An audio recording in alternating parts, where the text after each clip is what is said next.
Hello friends, welcome to Indian study पर आपका स्वागत है। दोस्तों, आज की इस वीडियो में मैं आप लोगों के लिए हिंदी का टेस्ट लेकर के आया हूं, जो कि आपके आने वाले एग्जाम यूपीएसआई के लिए बेहद इंपॉर्टेंट है। तो दोस्तों, वीडियो को एंड तक जरूर देखिएगा, क्योंकि लास्ट में मैं आपसे क्वेश्चन भी पूछूंगा और उसका आंसर आपको कमेंट बॉक्स में बताना होगा। साथ ही साथ इस वीडियो की पीडीएफ डिस्क्रिप्शन में टेलीग्राम चैनल का लिंक दिया हुआ है, वहां से आप प्राप्त कर सकते हैं।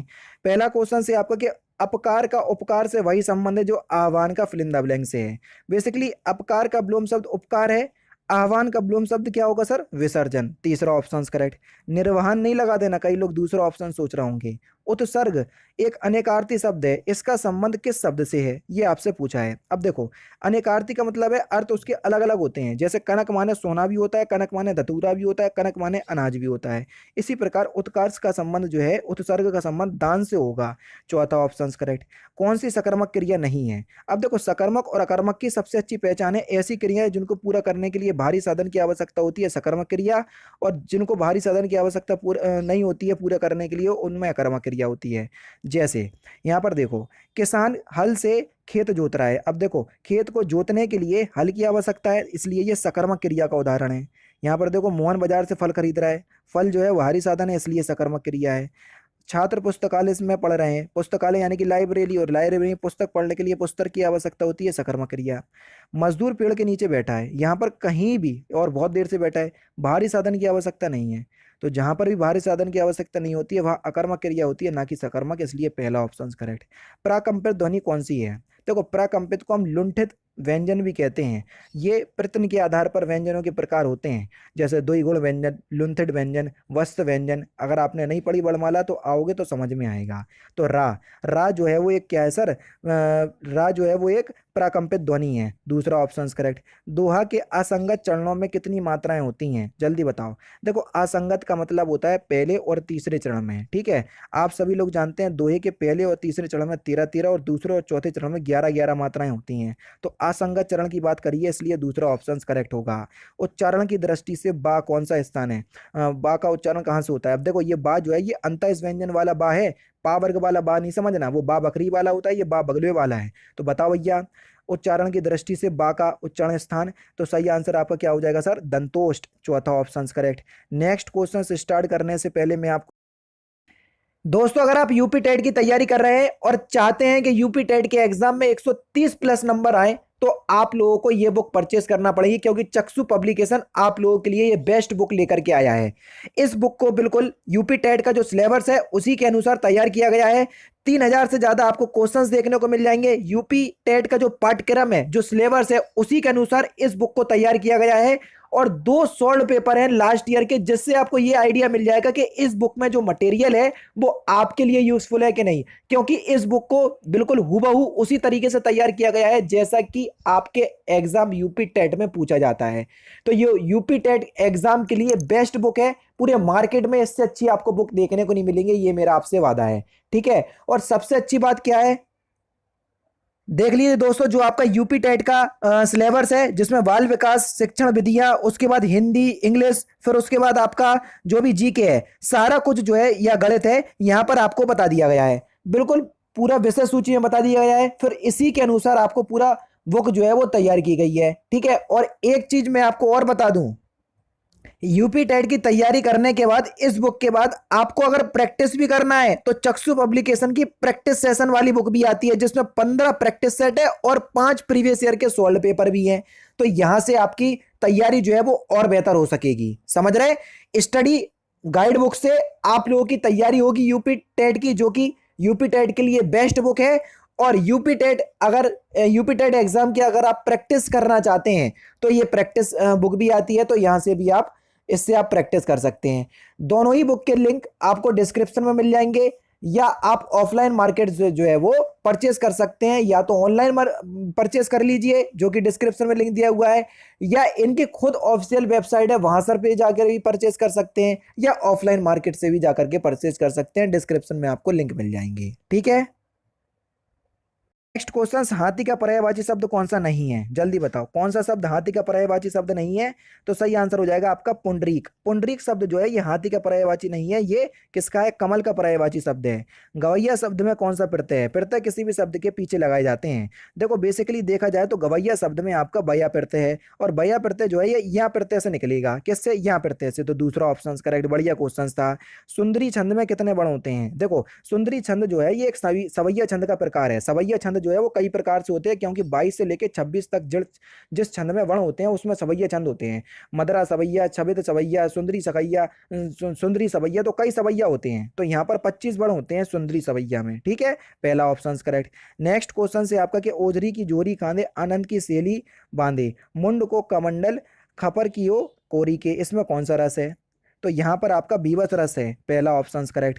लाला का स्त्रीलिंग शब्द क्या होगा, जिस प्रकार पंडित का पंडिताइन होता है इसी प्रकार लाला का जो स्त्रीलिंग शब्द होगा वो होगा आपका ललाइन, दूसरा ऑप्शन करेक्ट। विलोम शब्द युग्म जो है कौन सा सही नहीं है, जल्दी बताओ, क्वेश्चन नंबर 16। तो आपका जो सही आंसर हो जाएगा वह क्या हो जाएगा, मृषण का कोमल, ये आपका विलोम शब्द जो है वो आपका क्या है सर, सही नहीं है, पहला ही ऑप्शन जो है वो आपका बिल्कुल क्या हो जाएगा सर, करेक्ट हो जाएगा, ठीक है।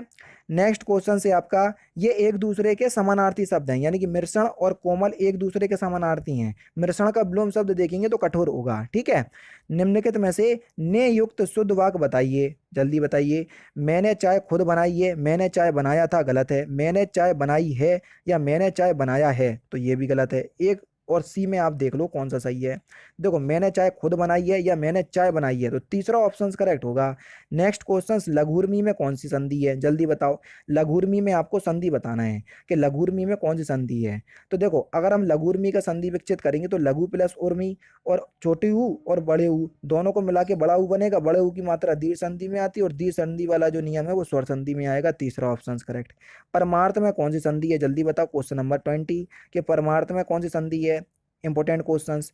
तो आपका जो सही आंसर हो जाएगा वह क्या हो जाएगा, या संधि विकसित करना है परमार्थ का, तो परमार्थ का संधि विकसित क्या हो जाएगा, ऑप्शन नंबर ए, पहला ऑप्शन करेक्ट, पलम प्लस अर्थ। अब देखो यहाँ पर भी आ, यहाँ पर भी आ और आ मिलके बनेंगे बड़ा आ, और बड़ा आ का नियम जो है वो दीर्घ संधि में है।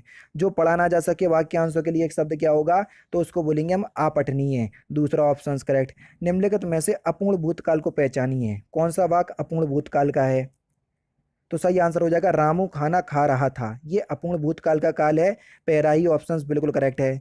निम्नलिखित में से किस कवि को ज्ञानपीठ पुरस्कार नहीं मिला, जल्दी बताओ किस कवि को नहीं मिला। तो सही आंसर हो जाएगा आपका माखनलाल चतुर्वेदी, दूसरा ऑप्शन करेक्ट। संयोजक चिन्ह का एक और नाम क्या है, जल्दी बताओ, संयोजक चिन्ह का एक और नाम। तो आपका सही आंसर हो जाएगा समासिक चिन्ह, तीसरा ऑप्शन जो है वो आपका बिल्कुल क्या हो जाएगा सर, करेक्ट हो जाएगा। जैसे मैंने आपके सामने लिया माता और पिता, इन दोनों के बीच में जो चिन्ह लगा इसको संयोजक चिन्ह या योजक चिन्ह बोलते हैं, क्योंकि इसमें द्वंद्व समास है इसलिए इसको समासिक चिन्ह भी कहते हैं। नेक्स्ट क्वेश्चन, इनमें से कौन सी लोकोक्ति का भावार्थ सुसंगत नहीं है, यानी कि सही अर्थ नहीं दिया हुआ है। मन चंगा तो कटौती में गंगा, यदि मन शुद्ध है तो घर में तीर्थांड का फल मिल सकता है, ठीक है बिल्कुल।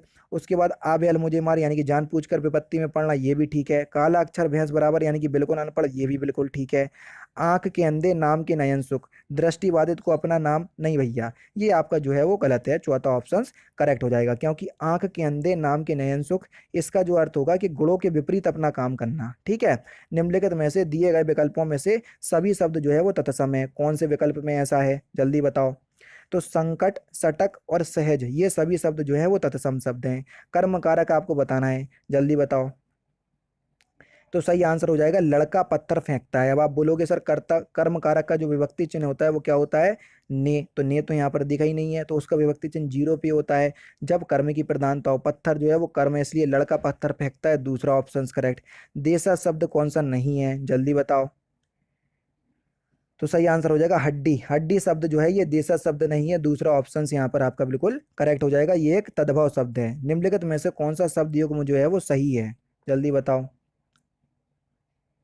निर्जर माने झरना, बिल्कुल ठीक है, और निर्जर मारे देवता, ये बिल्कुल ठीक है, चौथा ऑप्शन करेक्ट। हथेली पर सरसों जमाना, इस मुहावरे का सही अर्थ क्या है।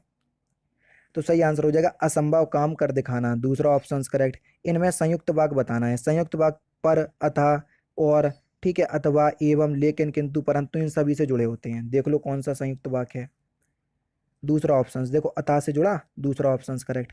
ये सारे कीवर्ड्स हैं, पता तभी होगा जब आओगे पढ़ने, वरना तो भैया धुआं उड़ता रहेगा, समझ में नहीं आएगा। ठीक है, जिसे करना बहुत कठिन हो, वाक्यांशों के लिए एक शब्द क्या होगा, तो उसको बोलेंगे हम दुष्कर, पहला ऑप्शन करेक्ट। भाषाई आधार पर सर्वप्रथम किस राज्य का गठन किया गया था, तो किस राज्य का किया गया था, आंध्र प्रदेश का 1956 में, चौथा ऑप्शन करेक्ट।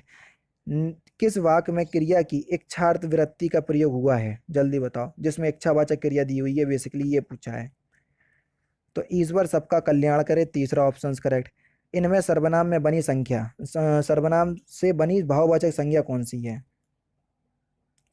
तो सही आंसर हो जाएगा ममता। ममता जो है ये सर्वनाम से बनी भाववाचक संज्ञा है। ममता का मतलब होता है अपने जैसा, ठीक है, माँ जैसा, ठीक है। तो ये आपका अपना, अपनापन, ये शब्द जो है वो सर्वनाम शब्द हैं, ठीक है। और उससे जो संज्ञा बनी है ममता, भाववाचक संज्ञा, दूसरा ऑप्शन करेक्ट।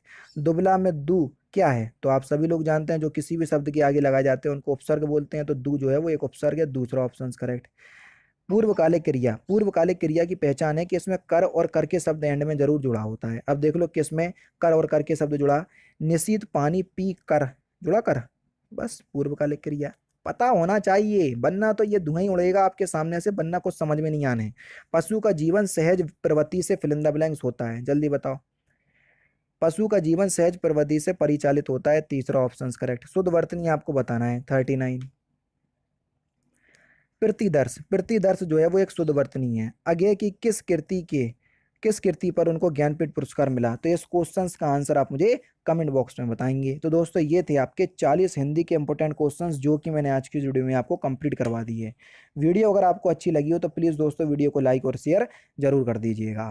तो दोस्तों फिलहाल की वीडियो में सिर्फ इतना ही। अगर आपको वीडियो पसंद आए तो प्लीज़ दोस्तों वीडियो को लाइक कीजिए, शेयर कीजिए और साथ ही साथ हमारे चैनल को सब्सक्राइब करना ना भूलें, क्योंकि मैं रोजाना इसी तरह की वीडियोस आप लोगों के लिए लाता रहता हूँ। नमस्कार दोस्तों, जय हिंद, जय भारत।